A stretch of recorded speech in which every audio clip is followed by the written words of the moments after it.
Doucement mais sûrement cette petite heure qu'on a ensemble pour vous parler de l'incubateur du patrimoine et un petit peu de cette aventure qu'on est en train de vivre. Tous les deux, on est dans cette aventure, mais elle englobe un peu plus de personnes que ça. Juste avant de commencer, parce que j'ai envie de faire différemment aujourd'hui et qu'il y a des gens qui m'ont interpellée ce matin, est-ce que vous avez des questions, des points que vous voulez absolument qu'on aborde? Je laisserai un temps aussi après pour les questions. Mais ça m'intéresse s'il y a 2-3 points qui sont centraux et qui sont la raison pour laquelle vous êtes venus aujourd'hui pour nous écouter. N'hésitez pas à le dire maintenant, comme ça on l'intègre dans ce qu'on va vous raconter.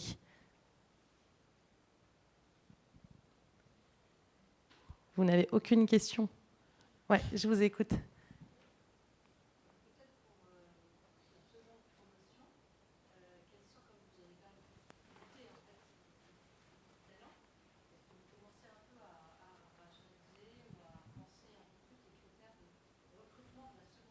D'accord, critères de recrutement de la seconde promotion, j'entends. D'autres points? Non? Alors on va vous laisser mûrir les questions au fil de ce qu'on va vous raconter. Alors je vais me présenter, je vais laisser aussi à Valentin le soin de se présenter et de présenter Mona. Donc moi je suis Laure Pressac, je suis la responsable de la mission stratégie prospective et numérique au Centre des Monuments Nationaux. Donc, le Centre des Monuments Nationaux est un établissement public sous la tutelle du ministère de la Culture qui s'occupe de maintenir en état, d'ouvrir à la visite et de valoriser une centaine de monuments dans toute la France. Des monuments d'ampleur internationale avec des fréquentations au-delà du million, comme le Mont-Saint-Michel ou l'Arc de Triomphe, et des lieux un peu moins connus, mais néanmoins absolument fascinants et que je vous invite à aller découvrir, comme la maison natale de Georges Sand à Nohant, le château de Doiron, qui a une collection exceptionnelle d'art contemporain, ou le château de Bussire à Butin, la maison de Voltaire à Ferney.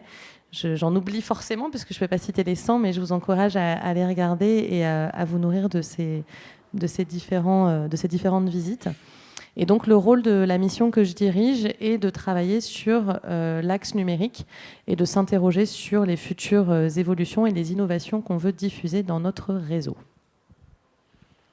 Alors moi je me présente brièvement, je m'appelle Valentin Schmitt et je suis cofondateur d'une start-up qui s'appelle Ask Mona. Et Ask Mona, c'est une start-up qui crée des solutions de conversation entre des monuments, des lieux culturels, des musées et des visiteurs, des potentiels visiteurs.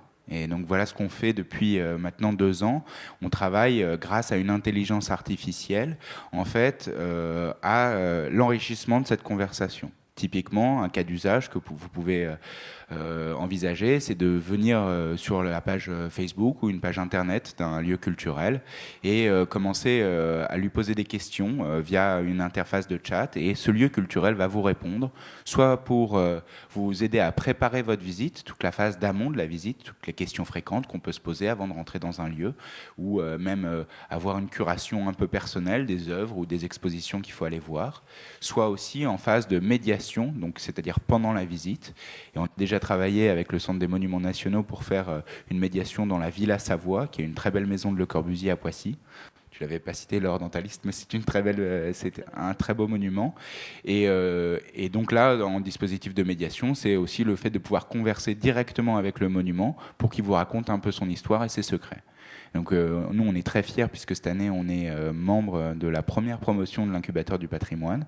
Et donc, on va peut-être vous raconter un petit peu comment on a fonctionné avec l'incubateur et quels sont nos gros enjeux et les réalisations qu'on souhaite accomplir, mais également tout le chemin qui nous a conduit en fait à parcourir, à postuler à l'incubateur, à être membre de cet incubateur.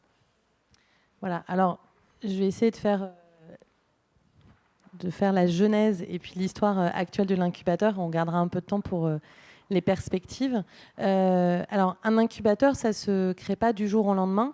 Et dans l'histoire du Centre des Monuments Nationaux, c'est l'aboutissement, non pas d'une réflexion, mais de projets, d'expérimentation, de tests ou d'évolutions qu'on a faites dans on va dire, les 10 dernières années et de manière plus accélérée dans les 5 dernières années.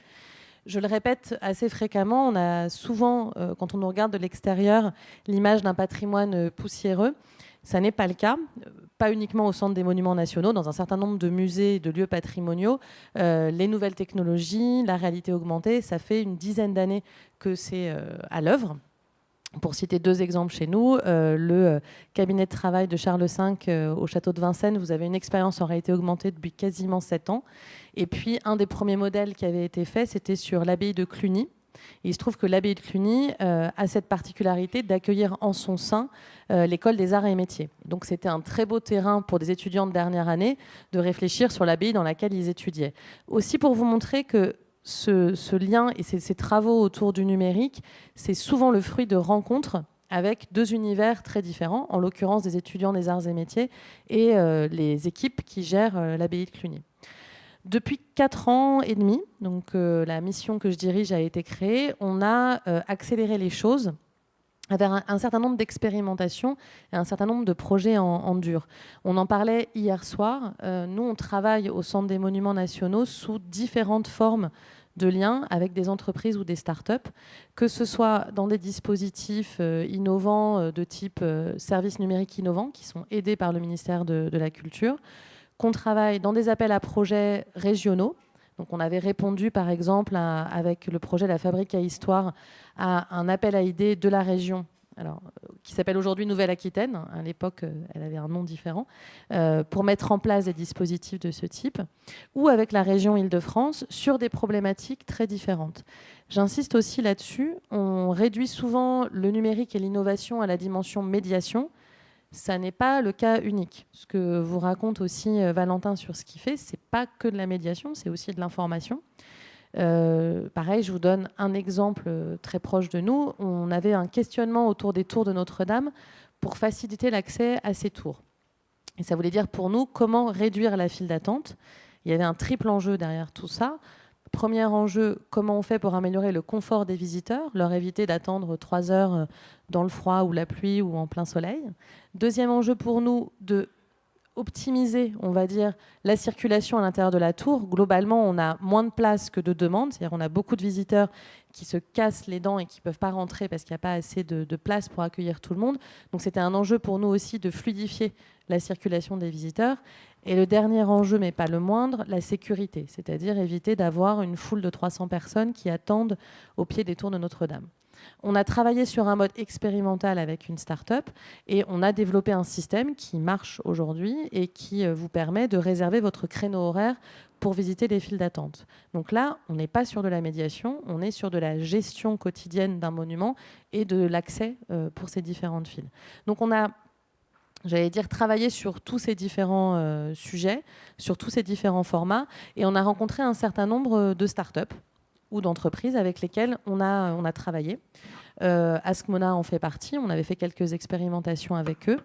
Guess Juice, par exemple, pour les livres d'or, en a fait partie en 2014, si j'ai bonne mémoire, donc ça fait 4 ans maintenant. Et ça nous a permis, à chaque fois, d'interroger ces solutions et de voir ce qu'elles nous apportaient.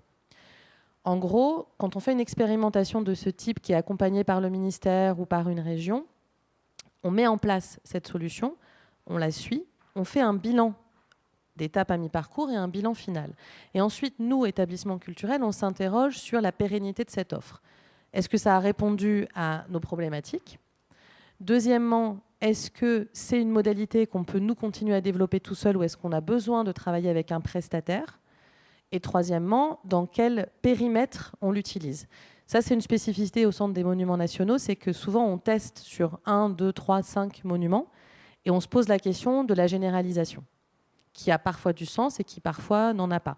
L'exemple que je vous donnais sur les tours de Notre-Dame, clairement, on n'a pas 50 monuments où on a une file d'attente qui est difficile à gérer. Il y en a peut-être quelques-uns, mais pas 50. Donc, c'est comme ça qu'on regarde les expérimentations. Quand on a fait le bilan de ces expérimentations, on s'est dit qu'on avait une sorte de double frustration de notre point de vue. La première, c'était qu'on n'avait pas forcément pu aller au bout parce que parfois les expérimentations étaient trop courtes ou qu'elle était limitée, par exemple, quand on avait le soutien d'une région à un monument dans une région et qu'on aurait bien aimé tester ailleurs. Et la deuxième, c'était qu'on avait noué un dialogue avec les startups, Askmona en fait partie, où on était dans un débat où on voyait bien qu'ils avaient besoin d'un peu plus de notre part. C'est-à-dire, ils nous posaient des questions sur comment on fonctionne avec un établissement culturel, expliquez-nous vos mécaniques, qu'on comprenne mieux les attentes de vos publics, qu'on puisse tester vraiment et être dans une logique de cycle permanent d'amélioration. C'est-à-dire on améliore une fois, mais est-ce qu'on pourrait recommencer? Donc d'être dans un temps plus long et d'échanges un peu plus nourris. Et ça, les expérimentations ne suffisaient pas à le permettre. Donc on a mis sur la table toutes ces questions-là. Et on est arrivé à la conclusion que ce qui pouvait être intéressant, c'est de construire un incubateur. Alors, je ne vous cache pas, tu peux peut-être faire le témoin sur cette partie-là aussi, qu'à ce moment-là, on a fait un peu ce que j'ai essayé de faire au début de cette conférence, c'est-à-dire demander aux principaux intéressés qu'est-ce qu'ils pourraient attendre d'une relation avec un établissement culturel ou d'un incubateur. Et donc, on a fait... Alors peut-être pas des focus group, il y a eu des entretiens, on va dire, avec des startups pour savoir ce qu'elles pourraient attendre de ce format-là. Tu peux peut-être raconter. Alors nous, on avait plein de questions à poser au Centre des Monuments Nationaux, puisqu'on les connaissait avant, on avait fait des petites expérimentations avec eux sur des durées assez courtes en fait de temps, et on avait plein de questions sur comment on pouvait tester un grand nombre de monuments, notre dispositif, quelles étaient les attentes de leur public, est-ce qu'ils connaissaient aujourd'hui de leur public, comment ça fonctionnait tout simplement de travailler avec un grand établissement public culturel, parce que aujourd'hui il y a plein de règles, de règles juridiques ou budgétaires que quand on est une start-up, on ne connaît pas forcément. Et donc, on avait aussi ces attentes-là un peu d'ingénierie juridique et budgétaire. Et puis, il y avait une question aussi historique qui était celle de comment on fait pour travailler plus que 3 mois avec vous sur une expérimentation et comment on fait pour s'inscrire dans une relation longue. Et donc, on est arrivé avec toutes ces questions-là. On leur a posé plein de questions et on leur a donné aussi quelques suggestions, puisque l'idée de cet entretien, c'était de se dire si vous deviez construire l'incubateur de vos rêves pour le patrimoine, comment vous l'imagineriez? Et nous, on a donné les suggestions auxquelles on pensait sur le fait de pouvoir former une équipe aussi avec les autres startups, de pouvoir collaborer ensemble, le fait de pouvoir avoir une relation directe avec l'institution et ensuite de pouvoir approfondir avec chacun des administrateurs des lieux, le fait de pouvoir se retrouver dans des espaces d'événementiel ou dans des espaces d'échange plus informels, et puis également de pouvoir bénéficier en fait de toute l'expertise de cette grande institution. Et donc, arrivant avec nos questions et aussi avec nos listes d'envie, en fait, est sorti de cette réunion. On est sorti en disant ils vont faire un truc super, c'est génial, il faut absolument qu'on postule. C'est un peu comme ça que nous, on a structuré notre envie au départ. On nous a posé tellement de questions et on a donné beaucoup de suggestions. Et derrière on s'était dit qu'il fallait qu'on fasse partie de l'aventure absolument. Alors, c'est là où ça commence à devenir compliqué pour nous, parce que vous vous doutez qu'on a posé ces questions pas à une seule start-up, à un certain nombre. Et donc on s'est dit, OK, on va faire ce format d'incubateur du patrimoine, ce qui est ressorti comme étant un vrai besoin des startups. Et c'est comme ça que nous, on l'a structuré, parce que c'est aussi ce qu'on sentait être notre particularité. En fait, il y a 4 briques dans l'incubateur du patrimoine. 2 briques qui sont très classiques. Une d'hébergement et une d'accompagnement au métier d'entrepreneur. Donc ça veut dire comment je fais un pitch, comment je construis un business model, comment je fais une levée de fonds. Ces 2 métiers-là ne sont pas le cœur de métier du Centre des Monuments Nationaux et on n'avait pas vocation à le faire. Par ailleurs, ce n'était pas forcément une demande de toutes les startups. Ça dépend vraiment du niveau de maturité dans lequel elles allaient se trouver.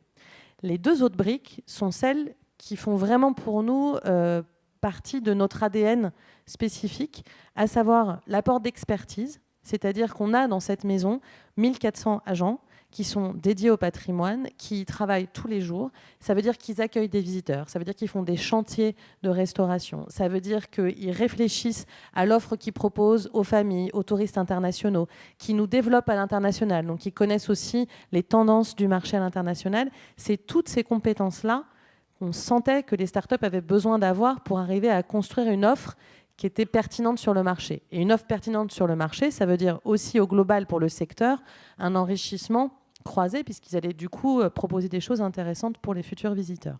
Ça, c'est la 3e brique, vraiment très à part. Et la 4e, qu'on a tous ressenti et qui était la droite ligne de ce que je vous racontais avant, c'est le concept d'expérimentation. Donc on s'est dit, on va laisser les clés. Alors, au sens figuré, parce qu'évidemment, on ne les laisse pas tout seuls dans les monuments, mais on va laisser les clés de nos monuments à ces startups pour qu'elles puissent expérimenter leur projet. Mais on va vraiment construire l'expérimentation avec eux, justement, pour se dire comment ça répond à une question que nous, on se pose et à une question que les visiteurs se posent, comment vous y répondez et comment on en tire des conséquences derrière, voire on se met dans un cycle plus rapide de mini-tests pour enrichir l'offre que vous allez avoir. Donc, c'est sur ces 4 piliers qu'on a bâti l'offre de l'incubateur du patrimoine. Là, on était à peu près, on va dire, en janvier de cette année 2018. Et on a lancé en mars, si ma mémoire est correcte, l'appel à candidature. Donc là, nous, on jette une bouteille à la mer. On ne sait pas combien de personnes vont répondre. On savait qu'on avait un certain nombre de startups qui nous avaient dit mais il faut créer cette structure qui permettra de dialoguer. On le savait des entretiens qualitatifs et quantitatifs qu'on avait menés, mais on ne savait pas combien on allait recevoir de dossiers. On en a eu 90. Un peu plus, à peu près 90. Donc là, forcément, la sélection a été rude. On a voulu, depuis le début, avoir des choses très claires sur les critères pour que la situation soit, on va dire, très transparente pour toutes les startups. C'est-à-dire que les critères étaient, d'avoir un projet qui renouvelait l'approche patrimoniale sur l'ensemble des sujets qui intéressaient, on va dire, l'activité d'une institution culturelle. Deuxièmement, d'avoir un terrain d'expérimentation en tête et d'avoir vraiment quelque chose à tester. Si vous aviez déjà un produit sur étagère, on n'a pas grand-chose à vous apporter. On a eu des dossiers comme ça, on a dit, mais là, il n'y a pas de valeur ajoutée pour eux à ce qu'on soit là. Et troisièmement, vraiment cette logique de co-construction et de co-portage. Nous, quand on conçoit cet incubateur du patrimoine, on a évidemment en tête l'enjeu d'offrir à des visiteurs une expérience enrichie.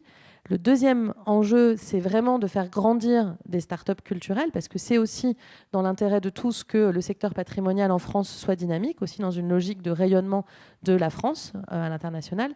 Et puis le troisième, qui est plutôt par rapport à nous en tant que structure, c'est, on va dire, d'aider nos équipes dans leur ensemble à se former aussi au numérique. Et ça, c'était aussi un point très important pour nous.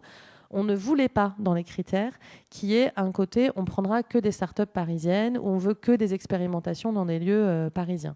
On voulait justement être dans une logique d'adresser toutes les complexités et toutes les problématiques qu'il y a dans le secteur patrimonial et oui, vraiment de les affronter. C'est-à-dire de ne pas choisir forcément la simplicité, d'accepter l'erreur. Moi, c'est ce que je dis souvent, il n'y a que les gens qui ne font rien qui ne se trompent pas. Donc oui, on va sans doute se tromper et c'est pas grave, c'est comme ça qu'on avance. Donc on voulait des gens aussi qui étaient dans cette énergie-là et qui avaient vraiment envie d'expérimenter, qui n'avaient pas peur de se tromper et d'accepter qu'on le fasse ensemble. Donc on a eu 90 dossiers. Ils ont été analysés donc, par les équipes du Centre des Monuments Nationaux et avec le partenaire Creatis qui suit ces dossiers-là et qui fait l'accompagnement derrière sur les métiers plus classiques, on va dire, de l'entrepreneur. Et on est arrivé à une liste plus courte de startups qui, là, ont dû venir présenter devant un jury. Alors c'est assez impressionnant lorsqu'on est une petite start-up de se retrouver devant des gens importants du ministère de la Culture, devant Philippe Bellaval, et de devoir lui expliquer, devant des journalistes également, et de devoir expliquer l'importance de notre projet pour le Centre des Monuments Nationaux. Alors c'est le premier exercice de tous les entrepreneurs, c'est d'apprendre à pitcher. Mais on ne pitch pas de la même façon devant différentes audiences. Et là, je pense que moi, dans ma petite vie d'entrepreneur, c'était peut-être le pitch le plus impressionnant que j'avais eu à faire devant ces gens-là, qui comptaient beaucoup en fait dans notre métier, puisque c'est toutes ces personnes-là avec qui on avait envie de travailler depuis longtemps, et on s'est retrouvés dans une salle face à toutes ces personnes-là pour devoir leur défendre la pertinence de notre projet. Et donc, durant, il me semble que c'était 7 minutes, plus les questions, on a dû défendre notre projet, essayer d'expliquer cette pertinence-là. Il y avait une quinzaine de projets qui étaient sélectionnés à ce moment, au moment du pitch. Et donc, on s'est battu un petit peu pour avoir notre place et pour prouver notre valeur face aux autres et pour pouvoir être sélectionné dans les derniers candidats. C'était une expérience qui est à la fois très classique, puisque le pitch, c'est quelque chose de très classique, et en même temps assez déroutant, parce qu'on était face à des profils de personnes qu'on ne pensait pas habitués à entendre ce type de pitch. C'est-à-dire que dans les startups, on va pitcher devant des investisseurs, ils les entendent toute la journée, ils savent comment ça se structure un pitch. Et nous, on n'imaginait pas à quel point en fait, les gens du Centre des Monuments Nationaux ou les gens du ministère de la Culture étaient aussi très habitués à ce système de startup et à pouvoir entendre des pitchs et avoir des retours qui ne sont pas forcément les retours classiques des investisseurs, mais plutôt des retours assez précis sur leur métier qui nous permettaient d'enrichir aussi notre façon de présenter notre offre.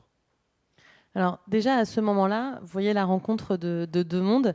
Le jury pour nous c'était très intéressant qu'il soit mixte. Alors évidemment il était paritaire et puis aussi qu'il amène des personnalités de l'univers public, de l'univers privé, de l'univers de la formation. On avait une représentante de l'université de Perpignan et on a vraiment voulu avoir un regard croisé sur ces startups pour faire le bon choix et identifier des startups qui aussi allaient créer un esprit de promotion et s'enrichir les unes les autres. Donc là, on était en mai. Et donc, on a sélectionné donc, 7 startups, une promo de 7 startups. Ce que je vous propose, c'est que je vais vous montrer un petit film de 2 minutes pour vous montrer l'événement de lancement qui date du 19 juin dernier, qui vous montre en résumé ces différentes étapes. Vous allez voir une image où on les voit rentrer dans cette fameuse salle des pitchs qui était, je pense, effectivement très impressionnante.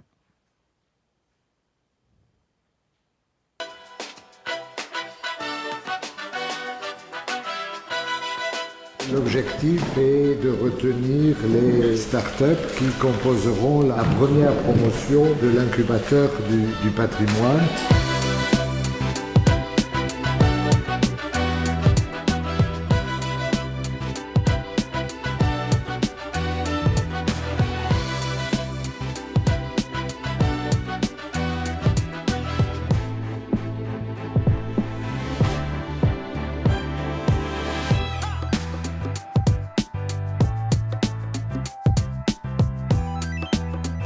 L'incubateur du patrimoine, il procède du désir du Centre des Monuments Nationaux de devenir un acteur à part entière de la sphère numérique.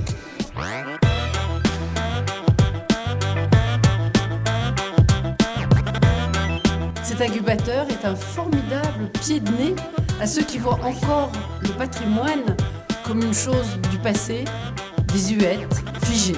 Vous offrez la preuve que le patrimoine n'est pas simplement notre lien avec l'histoire, mais une chance au présent et un projet d'avenir.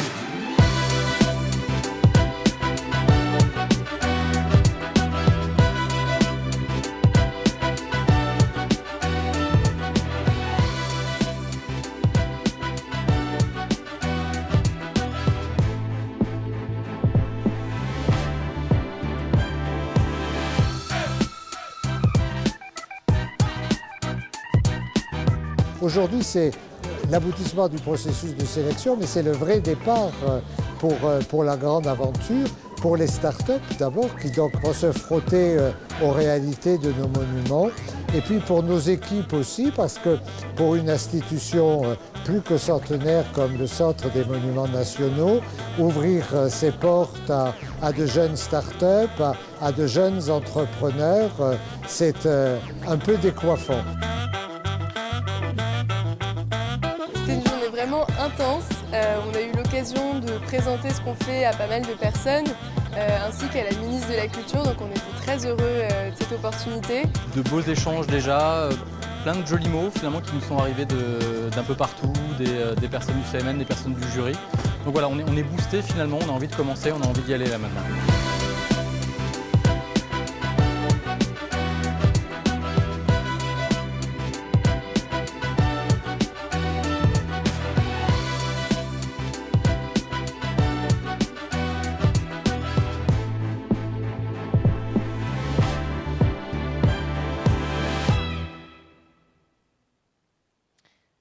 Alors, ça, c'était donc le 19 juin dernier. Vous voyez dans les différents visages que vous avez vus dans cette vidéo, en fait, à la fois la nouvelle promo, et j'ai oublié de parler d'un groupe de startups qu'on a appelé les grandes sœurs. C'est-à-dire des startups qui n'en sont plus tout à fait aujourd'hui, qui sont plutôt des entreprises établies et qui sont des structures avec lesquelles on a travaillé dans le passé, où on travaille toujours encore aujourd'hui, et avec qui on espère aussi créer un dialogue pour qu'il y ait cette espèce de transmission. Et ça aussi, c'est très important. Je pense qu'il n'y a pas de hasard dans le format qu'on propose. C'est dans l'ADN de notre structure. La mission du Centre des Monuments Nationaux, c'est d'être un passeur entre le passé et le futur et d'assurer cette transmission entre les générations.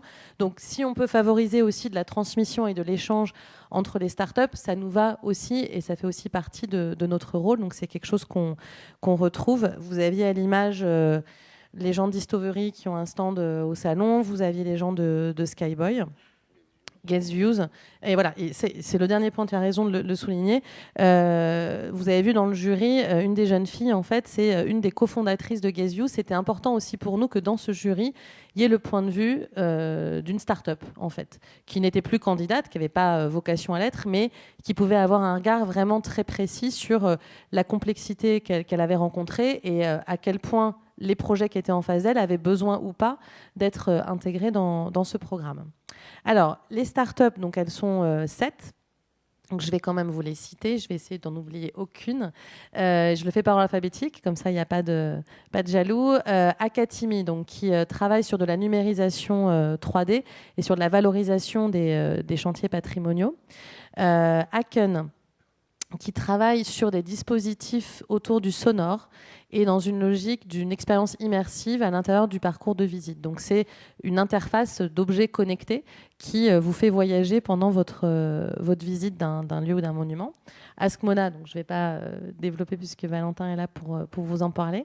La 4e start-up dans l'alphabétique, c'est Be My Space, qui est très intéressante parce que justement, ce n'est pas le type de start-up qu'on pourrait s'attendre à trouver dans les métiers classiques de l'incubateur. Leur réflexion, elle est à la fois centrée sur le patrimoine et plus large. C'est-à-dire que leur questionnement, c'est comment on va travailler demain ? Vraie question. Parmi les nouveaux formats, il y a l'idée de travailler ailleurs. Et donc, eux, leur proposition, c'est de vous offrir des lieux inspirants pour aller travailler. Et donc, ça, c'est aussi très intéressant. C'est-à-dire de se dire que le patrimoine n'est pas quelque chose qui est à côté, c'est quelque chose qui est dans la société, qui peut répondre à certains questionnements, à certains besoins, et qui peut être un lieu de créativité et d'échange. Ils sont aussi très intéressants parce qu'à date, c'est les seuls qui ont déjà fait une première expérimentation, c'est-à-dire qui ont un format qui fait que je pense qu'ils vont peaufiner au fur et à mesure leur offre, évidemment au fur et à mesure de leurs réflexions et des rencontres, mais je pense que l'expérimentation a un vrai lien dans leur parcours. Ah bah en fait, ouais, ils sont là, en fait. Ils sont là-haut. Donc si vous avez des questions à leur poser, je vous avais pas vu, bonjour. Ils peuvent aussi témoigner. On vous laissera le micro à la fin si vous voulez rajouter à ce qu'on a dit là sur votre vécu aussi. Donc clairement, il y a aussi cette porte ouverte sur un terrain qui n'est pas forcément quelque chose de classique dans l'univers du patrimoine. Alors ensuite, il y a Ce que mes yeux ont vu. Donc Stéphanie et Sarah, elles, leur projet, c'est vraiment de réfléchir à offrir des pastilles sonores à des publics. Donc on est encore sur le sonore. Vous voyez, ça aussi, c'est une tendance. C'est pas forcément un choix de notre part volontaire de dire on veut 2 startups qui travaillent sur le son. On en avait énormément dans les dossiers, donc c'est revenu. Et je pense que c'est vraiment une tendance sur le sujet dans les années à venir. Donc elle travaille sur créer des capsules sonores pour les publics en situation de handicap, donc aveugles ou malvoyants en l'occurrence, pour avoir des publics différents qui posent leur voix. Et donc là, elle travaille sur un modèle où ce serait de proposer à des visiteurs d'enrichir les pastilles sonores et de créer une artothèque en ligne autour de cette approche de la visite. Ça fait 5, il m'en manque 2. Realcast, qui travaille sur des expériences en réalité augmentée, dans une dimension assez ludique. Ils ont fait un certain nombre d'expériences et de simulations. Là, les questions qui se posent, c'est comment ils industrialisent, comment ils construisent leur business model. Donc, ils sont à un stade aussi de réflexion qui est peut-être différent. C'est un point de passage obligé pour tout le monde, je pense, le business model, mais ils sont sur des questionnements peut-être plus marqués là-dessus. Et les derniers, dans l'alphabétique, Studio Sherlock, que vous pouvez rencontrer sur le Salon du patrimoine. Elles ont un stand. Elles réfléchissent à enregistrer et valoriser le savoir-faire sur les chantiers, donc avec des formes de transmédia, des explications sur les mécaniques des métiers d'art et transférer ces savoir-faire. Donc vous voyez, on a un champ qui est très large et très diversifié. Il y a aussi, là je les ai triés par ordre alphabétique, j'aurais pu les mettre en 2 groupes, les parisiennes et les régions. Donc on a 2 startups qui sont à Nantes et une qui est à Lyon, en majorité, mais il y a d'autres implantations aussi en France. Il y a quelque chose dont on est très content. Pareil, c'est un hasard, c'était pas un choix, mais on a beaucoup de femmes dans les cofondatrices ou les co-porteuses des startups. Donc aujourd'hui, c'est Valentin, mais...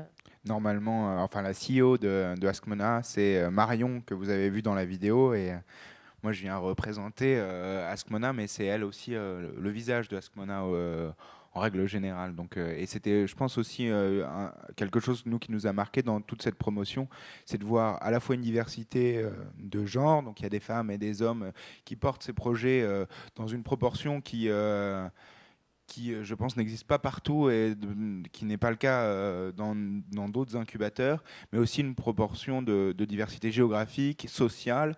Et là, c'était une des questions qui nous a été posée, nous, pendant l'entretien du jury, c'est la composition de notre équipe et la façon dont on pensait aussi la composition d'une équipe d'une start-up. Et nous, c'est vrai que pour nous, c'est quelque chose de très important de mettre en avant cette diversité, la diversité géographique, sociale ou la diversité de genre. Mais il y a, et on le voit que nos valeurs qui étaient présentes chez Askmona, on la retrouve très foncièrement présente aussi dans l'incubateur du patrimoine. Et je pense qu'aujourd'hui, c'est quelque chose de très important de pouvoir bâtir des solutions de demain avec les gens qui représentent toute la société. Donc ça, c'est un enjeu fort et ça se retrouve en filigrane sans en être un levier. Différence d'âge aussi, tout le monde n'a pas le même âge et pas au même endroit dans son parcours professionnel et c'est très bien. Et il y a déjà eu quelques échanges qui ont permis des croisements, je pense, assez intéressants. Pour vous dire où ils en sont aujourd'hui, c'est très difficile, il faudrait demander à chacun et c'est vraiment des parcours de vie aussi qui sont portés. Nous, on est les soutiens et les aiguillons. C'est un peu le rôle que j'ai d'habitude moi aussi au sein du CMN. On va les aiguillonner en amenant des nouveautés, des nouvelles idées. On les soutient évidemment en les relayant aussi dans les réseaux de communication qu'on peut avoir, en les accompagnant sur l'expertise. Alors on a programmé des réunions de formation qui sont à venir. On vient de faire un point avec eux pour savoir où ils en étaient, s'ils étaient contents de l'appui, si on répondait bien à leurs attentes. On en est à 4 mois, dont 2 mois de vacances, donc c'est assez difficile de préciser plus les choses. Et là, on est à un stade pour nous où justement on diffuse en interne, c'est-à-dire qu'on est au moment de la rencontre entre leurs souhaits d'expérimentation un peu plus affinés et les besoins et les envies des administrateurs et des équipes sur le terrain. Donc on est en train de voir comment faire en sorte qu'ils puissent bien tester les choses et on fait des groupes de travail. On en avait un hier avec l'équipe d'Aken par exemple pour faire des retours sur le design d'expérience, c'est-à-dire est-ce que l'interface qu'elles ont aujourd'hui en tissu pour lancer l'expérience sonore, ça fonctionne bien ou pas. Donc on a fait une séance de travail de plusieurs heures. Tu peux raconter, vous en avez fait une aussi avec Askmona. Alors oui, notre souhait, quand on est rentré dans l'incubateur du patrimoine, c'était de pouvoir tester notre dispositif donc de chatbot, d'agent conversationnel, sur plein de monuments différents, avec des tailles différentes, des publics différents et des enjeux de formation ou de maturité numérique très différentes. Et il n'y a pas d'autres lieux en France qui ont 100 monuments dans lesquels on peut piocher un peu et avoir les clés sous contrôle, mais avoir les clés et pouvoir faire des expérimentations sur cette variété-là de lieux culturels et patrimoniaux.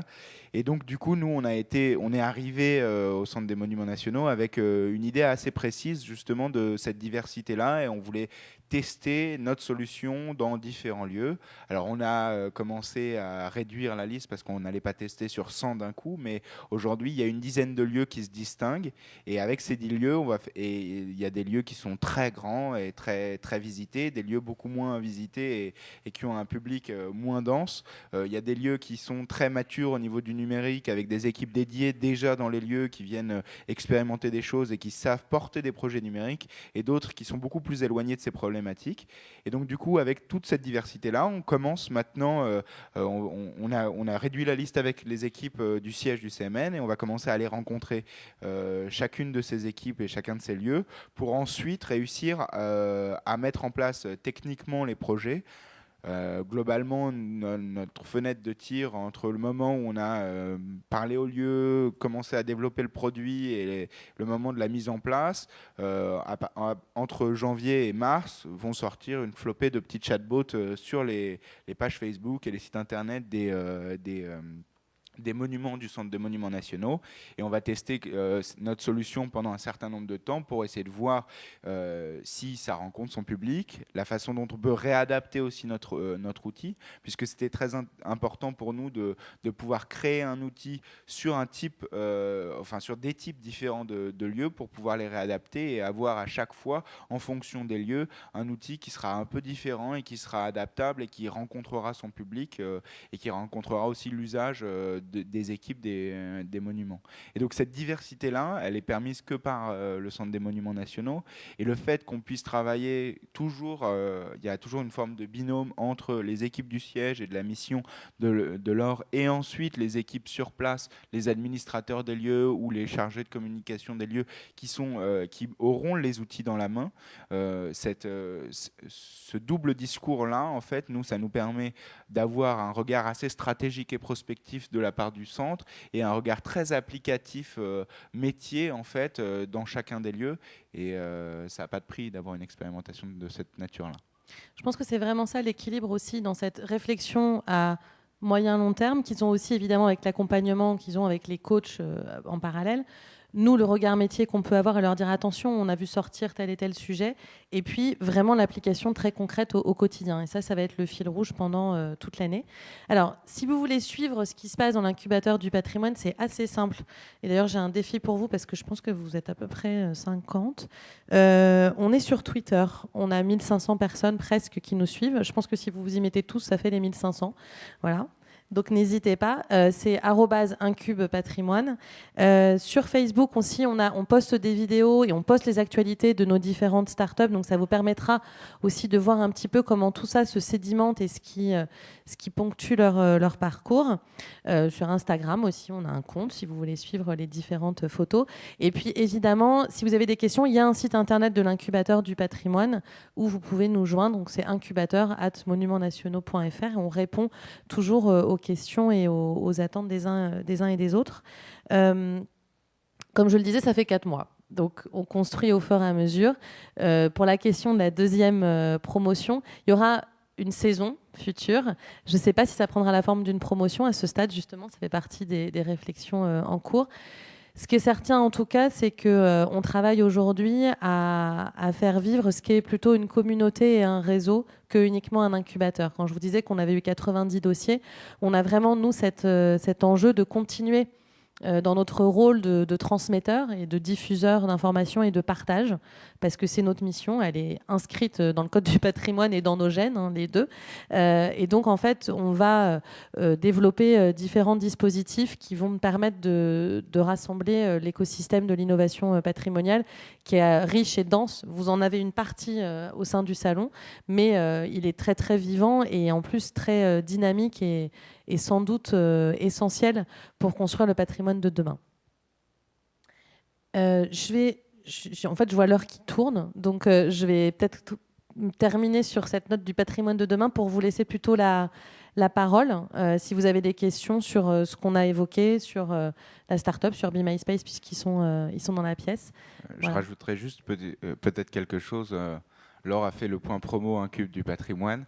Je vais faire aussi les miens. Allez nous suivre aussi sur les réseaux. Nous, ça nous aide beaucoup. En fait, on bâtit une communauté au départ avec AskMona. On a créé un premier chatbot qui s'appelle AskMona qui recommande des sorties culturelles. Et donc, vous pouvez lui parler sur Messenger et elle va vous recommander des sorties culturelles autour de vous en fonction de vos préférences. Et plus vous lui parlez, plus elle va vous saisir et essayer de vous aiguiller dans l'offre culturelle française. Donc, n'hésitez pas à aller lui parler ou aller liker la page Facebook, Instagram, Twitter, tout ça. Je pense que c'est important. Et on en profite pour faire cette petite promotion. Et puis, oui, on répondra. Moi, je répondrai à toutes les questions que vous voulez, si vous en posez. Si vous avez envie de postuler pour une année prochaine, une saison prochaine, et que vous posez des questions sur c'est quoi être une start-up incubée par le Centre des monuments nationaux, on pourra en discuter. Il y avait peut-être quelque chose qui a été abordé rapidement sur le côté de la diversité des profils, la diversité des offres d'incubation. Et évidemment, tout le monde n'est pas, toutes les startups ne sont pas au même stade de maturité. Et je pense que chaque cas est très spécifique. Il y a des gens qui veulent expérimenter tout de suite quelque chose et qui peuvent le faire. Be My Space, c'est un très bon exemple. D'autres cas où ça met plus de temps. Nous, on doit mettre plus de temps parce qu'on a une solution technique à développer pour chacun des monuments. Et puis, il y a des cas de personnes qui ont besoin d'un accompagnement, d'être physiquement dans les lieux. Et donc, l'offre d'accompagnement de Creatis sur avoir un espace d'incubation et puis avoir des conseils sur l'établissement d'un business model ou ce genre de choses, ça peut être important pour certaines des startups. Nous, on a pensé aussi que cet incubateur, il était à géométrie variable. On a moins besoin d'offres d'incubation, en tout cas physique. On a une équipe qui est bien trop nombreuse aujourd'hui pour rentrer dans les locaux et ça aurait été compliqué pour nous d'amener les 11 personnes de notre équipe là-dedans. Et donc, du coup, on n'est pas incubé physiquement avec l'incubateur du patrimoine, mais on a une incubation hors les murs dans lequel on a tous les offres, tous les conseils en fait du CMN.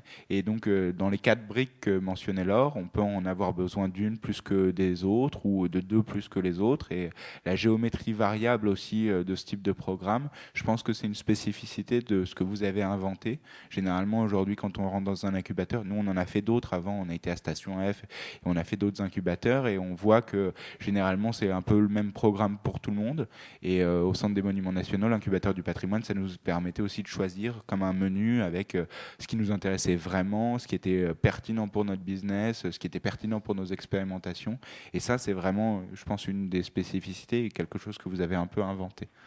C'est vrai que je suis passée rapidement dessus, c'était dans la vidéo, le programme sur mesure.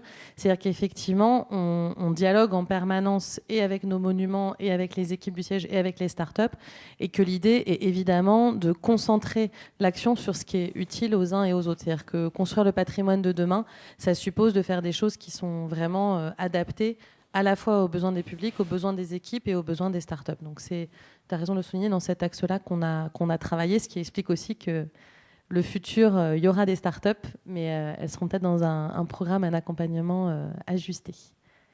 Est-ce que vous avez des questions ? Parce qu'on doit libérer la salle dans 5 minutes. Donc, moi, j'avais compris que c'était moins le quart, mais si c'est 14h, parfait. On avait dit 45. Là. Vous avez un micro qui... Voilà. On va vous le passer. Merci.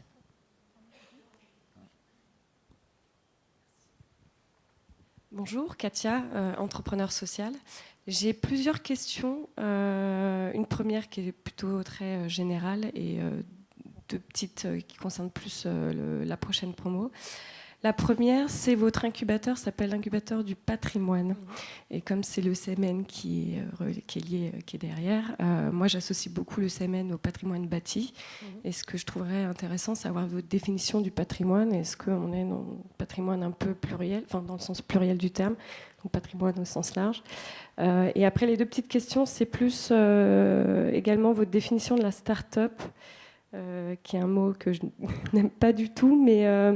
c'est-à-dire, est-ce que vous avez des entrepreneurs sociaux, enfin des entreprises sociales, des associations derrière, ou est-ce qu'il faut avoir absolument une croissance exponentielle et faire une levée de fonds 2 ans après, ou est-ce que vous êtes plus ouvert à ça? Et troisième petite question, est-ce que vous êtes aussi ouvert aux entrepreneurs seuls, qui est aussi une problématique quand on postule à différents incubateurs, où là on cherche à avoir une équipe, mais quand on est seul, c'est un petit peu plus compliqué. Merci. Alors, la définition du patrimoine, je veux bien me lancer dedans, mais je pense qu'il va falloir 12 heures, hein, et ce sera que la mienne. C'est justement pour ça qu'on a utilisé ce mot et que ce n'est pas l'incubateur du CMN, parce qu'on ne veut pas se limiter à monument. Déjà, il y a une partie des gens qui oublient que, par exemple, au Centre des Monuments Nationaux, on a un patrimoine vert qui est très très riche. C'est-à-dire qu'on doit aussi conserver des poules qui sont à Nohant, des ânes qui sont sur le site d'Anserune. Donc il y a aussi tout ce registre-là. Donc par exemple, quelqu'un qui nous aurait parlé d'un projet autour de cette dimension-là du patrimoine, on l'aurait évidemment accueilli à bras ouverts si ça répondait à une problématique, enfin si ça donnait une réponse intéressante à des problématiques qui se posent. Donc la notion de patrimoine, justement, elle se veut la plus ouverte possible, c'est-à-dire qu'on a des collections, donc si vous êtes sur un sujet de conservation d'œuvres, ça nous intéresse. Si vous êtes sur un questionnement qui est lié à du patrimoine immatériel ou matériel, ça nous intéresse aussi. C'est pour ça qu'il ne s'appelle pas l'incubateur du CMN. Après, je vous remets juste, quand vous voyez on ne voit plus, mais le logo, on a repris tous nos petits pictogrammes qui sont ceux des monuments. C'est-à-dire que nous, la seule j'allais dire la seule contrainte, mais le seul intérêt aussi pour vous, c'est que ce soit applicable dans les monuments de notre réseau. Mais ils sont évidemment là pour être des terrains de jeu, des terrains de test, pour vérifier qu'une solution peut être diffusable et exportable ailleurs. Donc voilà. Ça fait le lien avec votre deuxième question. Non, il n'y a pas besoin de se dire qu'on va être le prochain Google. En revanche, il y a vraiment cet enjeu, je pense que toutes les startups se posent comme question de, alors pardon pour l'anglicisme, mais de scalabilité, c'est-à-dire de se dire, est-ce que ma solution de demain peut rencontrer son marché? Est-ce que c'est viable? Si ça fait une TPE ou une PME, c'est déjà bien. En tout cas, quand vous partez, et c'est souvent un défaut des structures en France, il faut voir grand. Après, vous verrez bien où vous atterrirez. On dit souvent, visez la Lune, vous atterrirez dans les étoiles. C'est un petit peu ça. En tout cas, quand on porte un projet de jeunes pousses, on n'a pas utilisé le mot start-up non plus tout le temps. Et c'est aussi pour ça qu'on a des variétés très différentes. On a juste cherché des porteurs de projets innovants pour le patrimoine et qui avaient envie de grandir. C'est ça la définition, si vous voulez, de la manière la plus large et la plus sincère par rapport au profil qu'on a intégré dans la promotion. Et puis sur la question de start-up, évidemment, la question des levées de fonds, et c'est pas forcément la préoccupation de tout le monde. Il y a des gens qui peuvent très bien fonctionner sans avoir à lever des fonds. Être juste le côté de start-up, enfin, ça veut pas forcément. Alors moi, je le prends d'une manière assez positive, dans le sens où on essaye. On commence et on essaye. C'est ça que ça veut dire en fait. C'est la petite étincelle du début qui va nous faire un jour s'établir quelque part. Mais le quelque part, c'est à vous de le déterminer. Et donc, du coup, on peut le dire en français en disant jeune pousse, on peut le dire en espagnol ou en allemand. Mais tout ce que ça veut dire, c'est juste que c'est ce moment spécifique dans la vie d'un collectif d'hommes et de femmes qui veulent essayer un truc et qui veulent commencer à essayer quelque chose. Et ce que nous, on a essayé de faire avec le CMN, c'est vraiment juste de commencer à essayer de ne pas passer par un monument, un autre monument ou un troisième monument ou un musée, c'est ce qu'aujourd'hui on fait, mais réussir à essayer de se dire, bah là, on va en faire 10. Et ben, c'est une super idée de se dire on y va et on va sur 10 monuments différents ou 10 types de profils différents d'un coup. Et c'est pour nous de passer de 1 à 10, ben, ça c'est ça essayer et c'est ça commencer. Et puis en parlant du patrimoine immatériel, il y a aussi quelque chose moi, que je trouve très intéressant dans le Centre des Monuments Nationaux, c'est les livres. Et ils ont des éditions du patrimoine. Et donc du coup, là, en parlant de patrimoine un peu plus immatériel, en tout cas, sur les questions de l'édition, il y a aussi plein de choses. Et en fait, les métiers du CMN, ils sont beaucoup plus larges que simplement la centaine de monuments qu'ils ont. C'est aussi des poules, des ânes, des livres, des jardins. Des librairies boutiques. On a un réseau de 70 librairies boutiques. Donc, dans les profils qui ont candidaté, qui n'ont pas forcément été retenus, il y avait des gens qui fabriquaient des produits dérivés, des choses comme ça. Donc c'est vraiment très riche et très large. C'est le patrimoine vivant dans l'ensemble de ces activités. Donc voilà. Pour la dernière question sur porter un projet seul, il n'y a aucun souci. On n'a pas mis comme critère que vous deviez être 4 ou 5. En revanche, ce qui est sûr, c'est qu'un jury va regarder la solidité de votre projet et la compatibilité entre votre ambition et les compétences que vous avez. Donc si vous êtes un mouton à 12 pattes qui sait faire tout, vous allez vous en sortir toute seule. Ce qui est sûr, c'est qu'à un moment ou à un autre, il va falloir être plusieurs. Mais un incubateur peut vous aider à être plusieurs. Et je vais juste partager avec vous quelque chose qui nous a poussé justement à réfléchir sur l'animation de cet écosystème. On a fait des réunions de présentation de l'incubateur au moment où les candidatures étaient ouvertes. Et il y a plusieurs personnes qui sont venues nous voir en nous disant juste le fait d'avoir un lieu où on peut rencontrer d'autres gens qui sont porteurs d'un projet et qui cherchent peut-être des associés, c'est déjà super. Donc il y a ça aussi, et ça c'est un rôle qu'on s'attribue, de se dire qu'on est un point de rencontre et d'échange avec une communauté, et qui est aussi de se dire peut-être qu'on va permettre à plusieurs personnes de se croiser et à porter ensemble un projet qui tout seul, porté par une seule personne, n'aurait pas pu voir le jour, ou en tout cas prendre de l'ampleur. Donc il y a vraiment cette notion-là. Donc ne prenez pas le fait d'être seul comme un frein, c'est une petite étincelle de départ. Voilà. Et il y avait une autre question, monsieur devant en fait.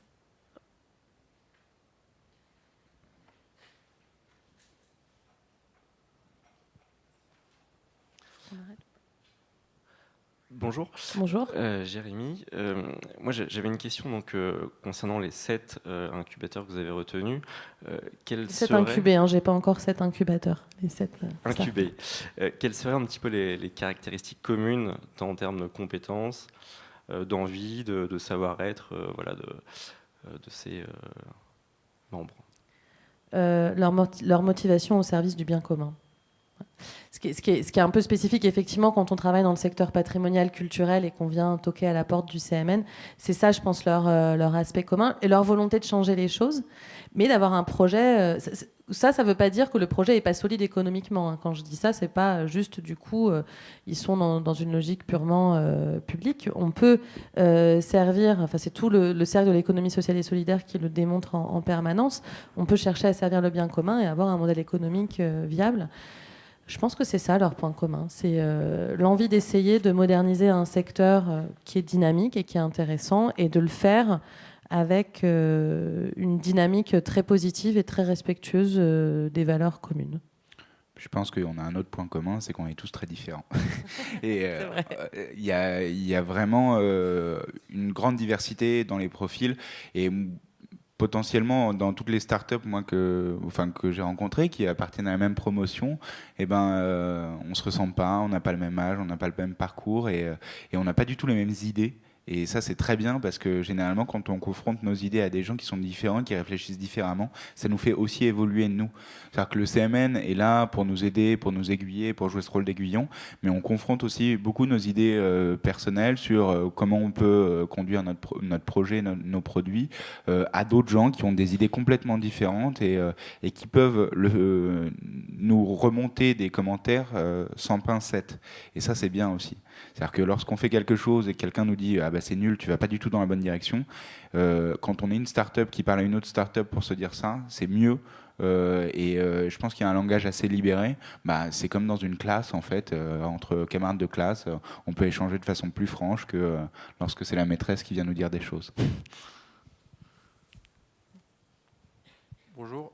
Donc si je comprends bien, vous n'avez pas vocation à investir dans les incubés ? À ce stade, non. Peut-être avec le loto du patrimoine bientôt. À ce stade, non. C'est aussi une question de fond entre nos statuts juridiques et les envies des startups. En fait, il y a très peu d'incubateurs. C'est une question qu'on a posée aux startups aussi. On leur a dit, mais est-ce que vous viendriez dans un incubateur où on vous demande de prendre une participation ? La plupart nous ont dit, mais non. On veut être libre de ce qu'on fait et de nos différents éléments. C'est aussi très particulier sur cette première promotion, puisque, je ne l'ai pas précisé, effectivement, le programme est gratuit, parce qu'on leur a dit c'est aussi quelque chose qui les réunit. On se lance dans l'aventure, nous aussi. On y va, on verra bien ce que ça donne. Donc on essuie les plâtres tous ensemble dans un collectif qui apprend. Donc il y a aussi cette dimension-là. On n'a pas prétention à être un incubateur qui est là depuis 10 ans, on essaie. Mais voilà, la prise de participation à ce stade n'était pas envisagée. Dans les incubateurs, en fait, il y a plusieurs modèles. Nous, ce qu'on a vu sur les offres d'incubation, et un des modèles, c'est de se dire, vous êtes incubé chez nous pendant 1 an, et en échange de ça, certains incubateurs disent, on va prendre 2-3% de votre société parce que on vous offre une incubation pendant 1 an. Ça, c'est un premier modèle qui est un modèle souvent qui fait peur à certaines startups et surtout dans les startups culturelles. Le fait de devoir acheter son incubation avec des parts de sa société, surtout avec des profils très différents ou des sociétés qui sont vraiment naissantes, ça peut être une prise de risque assez importante. Il y a d'autres types de modèles, et alors je pense peut-être à The Family ou à des modèles comme ça, où eux viennent investir de l'argent dans les startups qu'ils créent. Ça crée une bonne relation pour ce qu'ils en font aujourd'hui. Ils sont dans un secteur spécifique, c'est plutôt du service. Ils ne sont pas forcément dans la culture, et généralement, il faut aussi une force de frappe financière très importante pour pouvoir le faire. Et nous, on se dit que c'est mieux si on a un centre des monuments nationaux qui vient nous aider à trouver des fonds extérieurs pour pouvoir garder une relation avec le centre des monuments nationaux qui est une relation plutôt de mentor en fait et de terrain d'expérimentation plutôt qu'une relation financière qui pourrait fausser aussi un peu les interactions, puisque lorsqu'on a un rapport avec un investisseur, on lui doit aussi des comptes. Et alors on lui dit pas tout. Alors que là, avec le Centre des Monuments Nationaux, on lui doit l'expérimentation et l'envie de le faire ensemble. Donc c'est pas exactement le même type de relation. Et je pense que c'est assez bénéfique. Nous, on aurait refusé de l'argent du CMN. Merci. En tout cas, pour une prise de participation. Il reste 5 minutes. OK. Donc, si vous avez encore des questions, il nous reste 5 minutes pour adresser les dernières questions. Peut-être si quelqu'un a une question pour Be My Space, ils sont là-haut. Personne? Bon, ben, on va vous laisser partir. N'hésitez pas à regarder, à naviguer sur le site, parce que comme c'est une expérience vivante, je pense que cette conférence-là, dans 4 mois ou dans 6 mois, on dirait des choses complémentaires qu'on ne peut pas aujourd'hui dire, puisqu'on est en plein dedans, en train de la vivre. Voilà. Merci à tous.